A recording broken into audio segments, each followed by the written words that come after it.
जय श्री राम दोस्तों, सत्यमेव जयते। आखिरकार धामी सरकार को सीबीआई जांच का फैसला लेना ही पड़ा। ठीक ही कहा है किसी ने, झुकती है दुनिया, झुकाने वाला चाहिए। जब लोग सड़कों पर उतरे, जगह जगह प्रदर्शन हुए, सोशल मीडिया पर जमकर सरकार के खिलाफ लिखा जाने लगा, तब जाकर सरकार को यह महसूस हुआ कि वीआईपी को बचाने की कीमत में उनकी सत्ता भी जा सकती है और बहुत फजीयत भी हो रही है।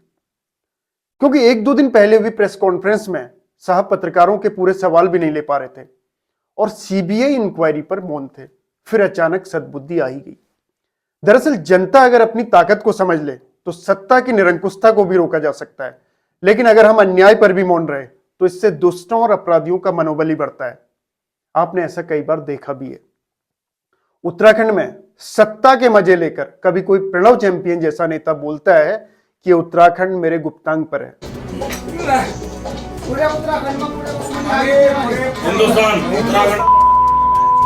कभी प्रेमचंद्र अग्रवाल जैसा नेता पहाड़ियों के सम्मान को ठेस पहुंचाता है। ना कोई बात है क्या? मतलब पहाड़ी देश क्या ये उत्तराखंड किसी ने पहाड़ के लोगों के लिए बना जो, और पहाड़ में है कौन? और कभी उत्तराखंड की ही कैबिनेट मंत्री का पति प्रदेश से बाहर जाकर देवभूमि का नाम खराब करता है। आदि बुढ़ापे में करोगे, हम लोग 3-4 बच्चे हो जाते हैं। लड़की हम तो मतलब बिहार से ले आएंगे, बिहार में 20-25 हजार रुपए मिल जाती है। हाँ चलिए तो। और कभी कुछ गट्टू टाइप नेता यहां आकर हमारे उत्तराखंड की बेटियों से एक्स्ट्रा सर्विस की डिमांड करते हैं, लेकिन इनमें से किसी का कुछ भी नहीं बिगड़ पाता है। मालूम क्यों? क्योंकि इन्हें सत्ता का संरक्षण मिलता है। सत्ता का ही नहीं बल्कि कुछ दोगलों का भी संरक्षण मिलता है, जो हैं तो उत्तराखंड के ही, लेकिन ये अपने स्वार्थ के लिए किसी भी हद तक गिर सकते हैं। ये अपने आकाओं की चापलूसी और चमचागिरी के लिए अपना जमीर तक गिरवी रख सकते हैं। मालूम है क्यों? क्योंकि इन्हें अपना फ्यूचर देखना होता है, इस चापलूसी का ही इनाम पाना होता है। अंकिता मामले में ही देख लीजिए, जब लोग सड़कों पर उतरकर अपनी इस बहन बेटी के लिए इंसाफ मांग रहे थे तो उन्हें राजनीति से जोड़ा जा रहा था। सत्ता पक्ष के ही लोग विपक्ष का पुतला फूंक रहे थे, मतलब इंसाफ के लिए लड़ने वालों की आवाजें दबाने की नाकाम कोशिशें चल रही थी। आप देख ही रहे थे, साहब कोई प्रेस कॉन्फ्रेंस कर रहे थे और सपोर्टर उनके फेवर में पोस्ट कर रहे थे। सीबीआई जांच की मांग करने वालों को कोसा जा रहा था, लेकिन बाद में साहब को महसूस हो ही गया या ऊपर से फरमान आया कि अब जनता के आगे झुक जाओ। तब जाकर साहब को सद्बुद्धि आई और अचानक यही भक्त सीबीआई जांच के लिए साहब को धन्यवाद दे रहे हैं। शायद अब अंधभक्तों को बहुत शर्मिंदगी महसूस हो रही होगी साहब का तब सपोर्ट करके, शायद नहीं भी हो रही होगी क्योंकि जमीर तो मर चुका है। ऐसे दौर में भी जब सब लकीर के फकीर बने हुए हैं, पार्टी के ही कुछ नेताओं में इंसानियत बची है, इनका जमीर जिंदा है, जो अंकिता भंडारी को सच में इंसाफ दिलाना चाहते हैं।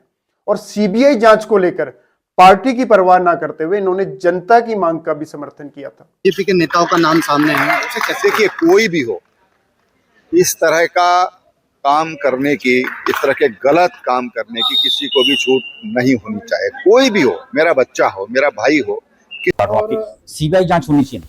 निश्चित सीबीआई जांच हो, और वैसे भी कोर्ट के, मैंने कहा कि अभी कोर्ट के उसमें है, लेकिन यदि ऐसा है लोगों का एक जनमानस की जो भावना है उसको देखते हुए सीबीआई जांच होने की क्या दिक्कत है? दूध का दूध पानी का पानी। ये नेता पार्टी के ही हैं, लेकिन इनका जमीर इन्हें इजाजत नहीं देता होगा कि इस अन्याय पर भी चुप्पी साध लें। तभी ये सीबीआई जांच के समर्थन में काफी पहले से बोलते आ रहे थे। सीबीआई जांच के लिए अगर ये लोग सरकार का धन्यवाद करें तो समझ में आता भी है, लेकिन अब वो लोग धन्यवाद लिख रहे हैं जो इस मुद्दे पर आंखें बंद करके अंधभक्त बनकर सरकार का शुरू से ही गुणगान कर रहे थे।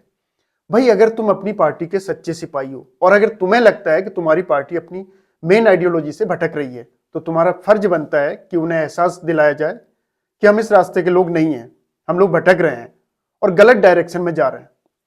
ये जनता हमें कभी माफ नहीं करेगी, लेकिन अंधभक्ति और चमचागिरी में इंसान का जमीर मर जाता है।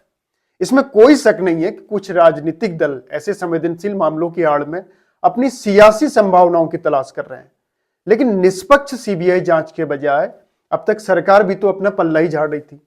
लोकतंत्र में जनता से बढ़कर कुछ भी नहीं हो सकता है। इन गट्टुओं को थोड़े दिनों तक ही बचाया जा सकता है। अब जनता नहीं भूलने वाली, तुम लाख बरगला लो, लेकिन जनता एक्स्ट्रा सर्विस की डिमांड करने वाले उन गधों को कभी माफ नहीं करेगी। लेकिन कुछ अंध समर्थकों की हालत पर बड़ा तरस आता है। उन्हें समझ ही नहीं आ रहा है कि क्या करना है। साहब के फेवर में पोस्ट करें तो पब्लिक नाराज, ना करें तो साहब नाराज। सही को सही और गलत को गलत कहकर कहीं टिकट तो नहीं कट जाएगी। बड़ी दुविधा है इन भक्तों के लिए। इनका ये डायलेमा खत्म हो सकता है अगर ये अंकिता के माँ बाप की जगह खुद को रखकर इमेजिन करें और उनके दुख को महसूस करें कि क्या बीत रही होगी उस माँ बाप पर जिसने गरीबी में अपनी बेटी को पढ़ा लिखा कर काबिल बनाया था। 18-19 साल तक लाड़ प्यार से पाला पोसा और बेटी बचाओ बेटी पढ़ाओ के शोर के बीच ये मान लिया कि मेरी बेटी अब सब जगह सुरक्षित है, अब चारों तरफ सुशासन है। लेकिन अचानक एक दिन उन्हें फोन आता है कि तुम्हारी बेटी जो भाजपा नेता विनोद आर्य उसके बेटे के रिजॉर्ट से गायब है। फिर पता चलता है कि उसे नहर में धक्का देकर मार दिया गया। इमेजिन करो और उस मां बाप के दर्द को महसूस करो। 18 सितंबर को अंकिता को चीला नहर में धक्का देकर मार दिया जाता है। 19 सितंबर को अंकिता के पापा को सूचना मिलती है कि तुम्हारी बेटी गायब है। सोचो हम पहाड़ियों की कैसी हालत होती है जब अचानक से हमें एक शाम को फोन आ रहा है कि हमारी जवान बेटी एक रिजॉर्ट से गायब है। क्या हुआ होगा उस टाइम पर? यह सुनते ही उस माँ बाप के पैरों तले जमीन खिसक गई होगी। शाम कोई घबराया हुआ वो बाप भागा भागा जब गांव से शहर पहुंचता है तो गुमशुदगी की रिपोर्ट लिखाने के लिए 3-4 चौकी और थानों में दौड़ाया जाता है। हमारी मित्र पुलिस ज्यूरिसडिक्शन का हवाला देकर पल्ला झाड़ने लगती है। बाद में पटवारी चौकी पहुंचने पर भी यही होता है। एक बाप जो पहले से अपनी बेटी को खोने के गम में है उन्हें पटवारी चौकी में भी 2.5 घंटे तक ऑफिस के बाहर इंतजार कराया जाता है क्योंकि अंदर विनोद आर्य, उसकी बीवी, उसका बेटा पुलकित मतलब वही जल्लाद अंकिता का हत्यारा और इसके 2 स्टाफ अंकित गुप्ता और सौरभ होते हैं। इधर अंधभक्त बेटी बचाओ बेटी पढ़ाओ के नारे लगा रहे होते हैं लेकिन वहां एक बाप को अपनी बेटी की गुमशुदगी लिखाने में भी कई पापड़ बेलने पड़ते हैं। 2 साल 8 महीने बाद भले ही तीनों दोषियों को उम्र कैद मिल गई हो लेकिन असली गुनहगार अब भी सत्ता के संरक्षण में है। शायद सीबीआई जांच के बाद ही ये बाहर निकलेंगे। अब तक उन्हें बचाने के लिए कई तरह के खेल खेले जा रहे थे। दरअसल मासूम अंधभक्त गढ़वाल देखने की जैसे ही कोशिश करते हैं उन्हें बांग्लादेश दिखाया जाता है। तब उन्हें त्रिपुरा का एंजल चकमा भी नहीं दिखता जो दून में मारा जाता है और इंदौर में गंदा पानी पीने से मरने वाले 18 हिंदू भी नहीं दिखते हैं। बांग्लादेश में हिंदुओं का मारा जाना बहुत ही ज्यादा दुखद है लेकिन अगर हमारे बड़े साहब चाहें तो हिंदुओं को बांग्लादेश में भी बचाया जा सकता है।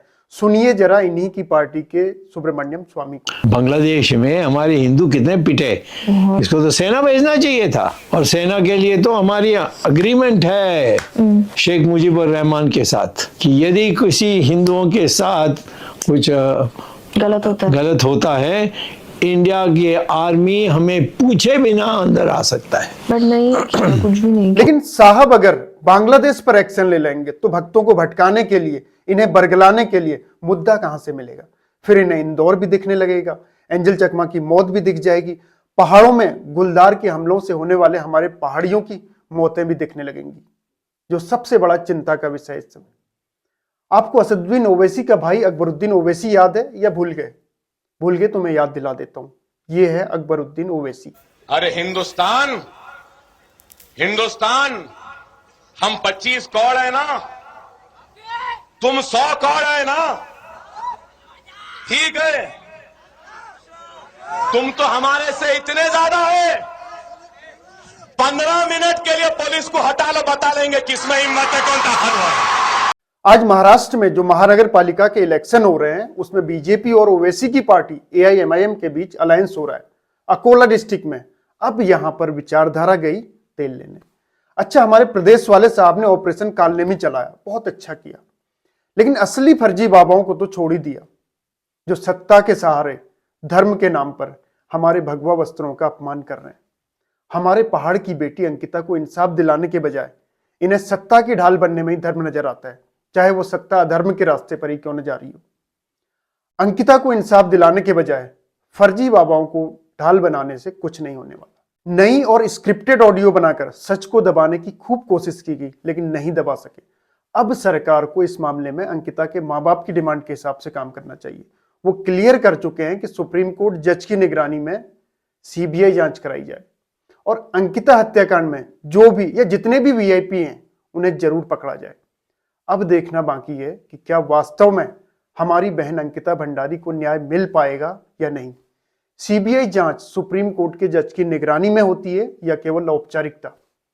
उम्मीद करते हैं कि ईश्वर सरकार को सद्बुद्धि दे और एक निष्पक्ष जांच हो ताकि असली गुनहगार जो अब तक सत्ता के संरक्षण में पल रहे थे उनको सजा मिल सके। वीआईपी के साथ साथ हर उस शख्स को सजा मिलनी चाहिए जो इस केस में दोषियों को बचाने का सूत्रधार बना। धन्यवाद।